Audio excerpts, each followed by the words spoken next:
few years ago when I went to college, I felt miserable. There was something wrong with me. I was constantly anxious and couldn't talk to people at all. So I went to therapy, like most people do. I talked to the therapist about my problems, hoping to get rid of my anxiety and my depression, but she didn't really help. It was only talking and talking, nothing else. And I kept going, hoping to eventually get rid of my anxiety and my problems, these mental diseases that are stopping me from living the life that I could be. Because that's not who I am.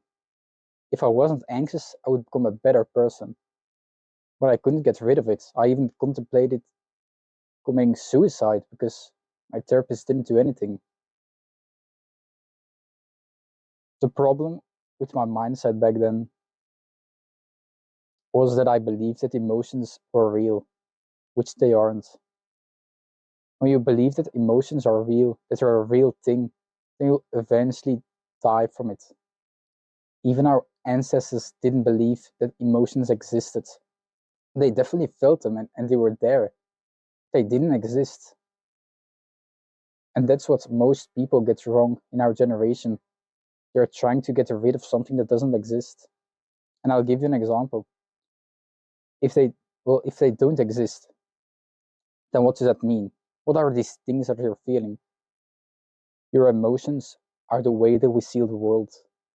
They're not something that's inside of us. Let's take an example. Face a lion. What do you see? Is it a yellow furred creature, brown eyes, and a bit of mange and a little, I don't know what you call it. Is it just that, or is it something that's going to eat you? Is it threatening? Is it anxiety? These emotions that we often speak of and try to get rid of aren't something that's inside of our minds. They're outside of us. We use them to understand the world, and most people get that wrong. Even the people that just believe that the lion is an object and isn't an emotion, even those people are better off than our generations that believe that anxiety is something that it's inside of us. And I'll tell you why. When you are trying to get rid of all these emotions, all these diseases, all these mental diseases that's stopping you from living fully, maybe you're socially anxious, maybe you were traumatized as a child and believe that everyone will hurt you. The only way to completely get rid of anxiety is to kill yourself. And that's because anxiety isn't real. Anxiety shows us that there are threats. No, it doesn't even show us. It's the same thing as a threat. I used to be socially anxious, just as I gave you in my little story at the start of the video.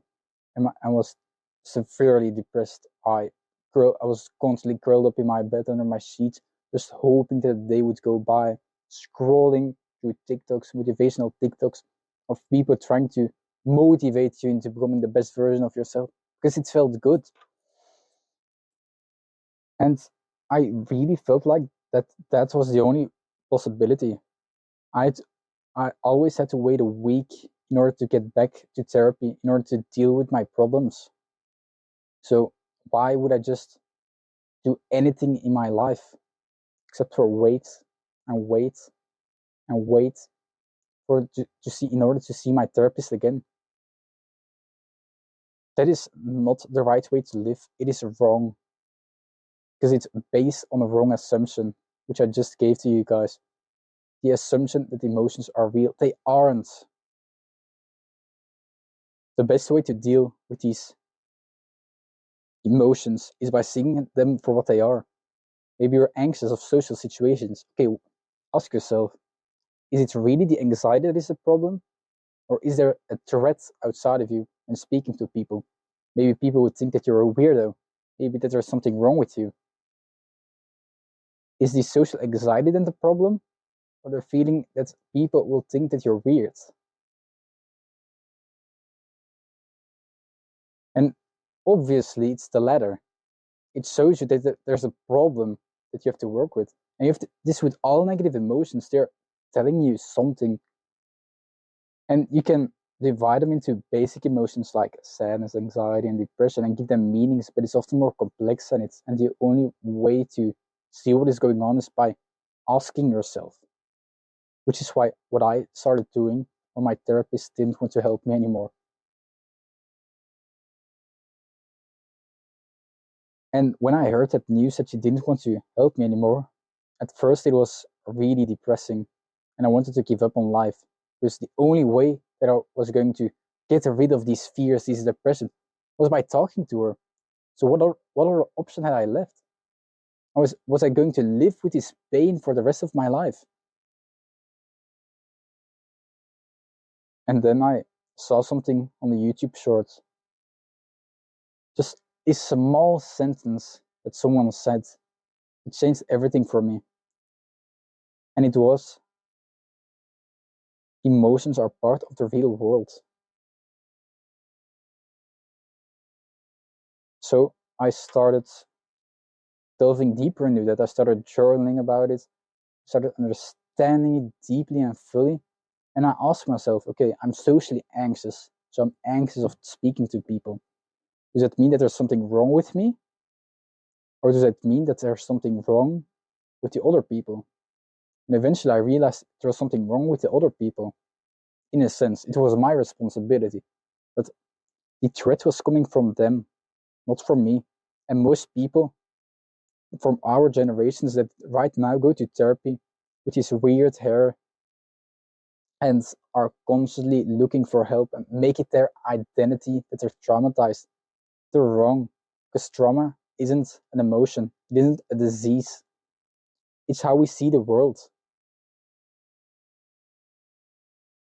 So if you're socially anxious, you deal with the problem by facing it. When people don't like you, maybe you can improve your social speaking skills.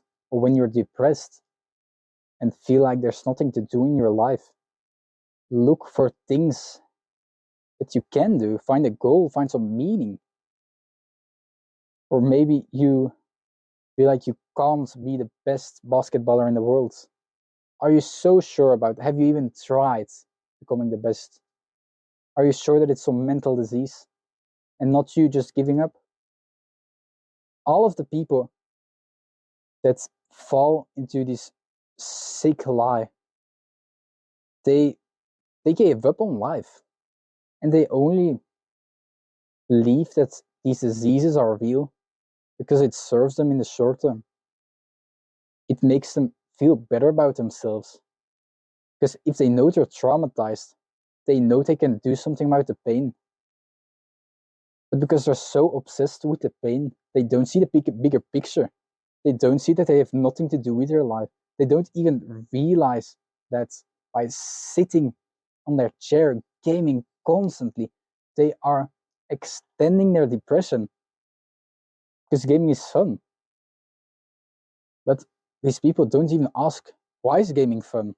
You guys don't ask why gaming is fun. And it's not because of these high dopamine lights flickering or these nice sounds. No, because you can just watch nice videos about these characters. You're playing because you like competition, for example, or you play Minecraft because you like building stuff, or maybe like shooters because you're a fan of World Wars and guns. You guys are not questioning everything enough. Because if you were questioning everything that you believed enough and adequately, you would probably don't feel like shit and don't go to therapy at all. And I'm not trying to make the claim that there's something wrong with therapy. No, because there isn't. Therapy was never made to get rid of anxiety. It was made in order to challenge your problems in your life that you're facing right now. And our generation messed it up for a reason, and it's hard to say why. Maybe it's because of the rise of the LGBTQ movement, because there are a lot of people that are traumatized there, or maybe the Me Too situation with a lot of traumatized women, and they have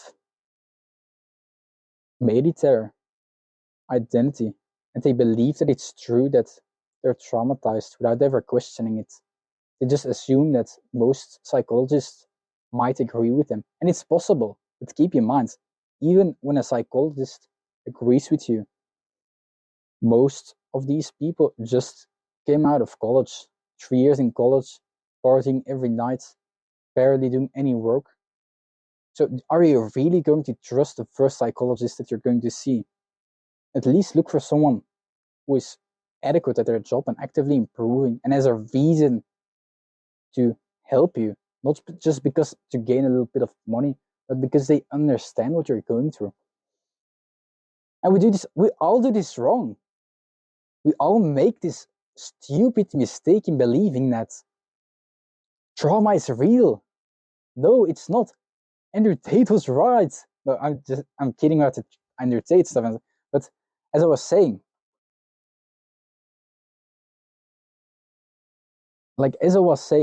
trauma isn't real. And it's not something that's new, because people like Andrew Tate have been saying it, well, for the wrong reasons, but don't be so sure that trauma is this disease that we claim it to be, because it's definitely not. It's a little bit more complex than that. Trauma is there, but it isn't an emotion. It's part of a system. It's being hurt so badly that you don't really understand how to deal with it when you face it again. Let's say you broke up with let's say your boyfriend or girlfriend broke up with you. Why wouldn't it happen again? Because if you don't understand why they broke up with you, the threat is still there. What can you do against it? Like, be naive and hope that it doesn't happen again? No, that's fucking bullshit, man. The problem isn't the mental health. It's just how you decide to behave in the world. And that's where you go wrong. All of you that go to therapy go wrong there, especially from our generation. Our generation is just stuck in this bullshit, and we don't know what to do because we don't understand that emotions are real. And keep that in mind. Just knowing that emotions are part of the world will change how you try to solve it. Instead of going to therapy, you actually try to understand what the depression means in your life. You'll understand what the social anxiety means. You try to do against it instead of running away from it by hoping that your therapist will magically cleanse you from it by throwing a potion or asking you the right questions or giving you the right pills. That's not what the solution is. Stop acting like a victim, because you're not. You're not a victim to this disease. You're just facing a threat that you have to do, a threat that you have to face and do something against. And I believe that most of us can do something against it, because I believe that most people from our generation will be close to my age, which is 19. You're still alive. And the fact that you're still alive means that you're capable of living. You're somewhat strong. Maybe you're smart, maybe you're artistic, maybe you're socially desirable or physically strong. All of us have these characteristics that we can use to face our problems. Face those right now and tell me how it went. I'll see you guys when the time comes, I guess, when it's worked for you. And then we can sit happily on a table and talk about it in the future, perhaps. Bye.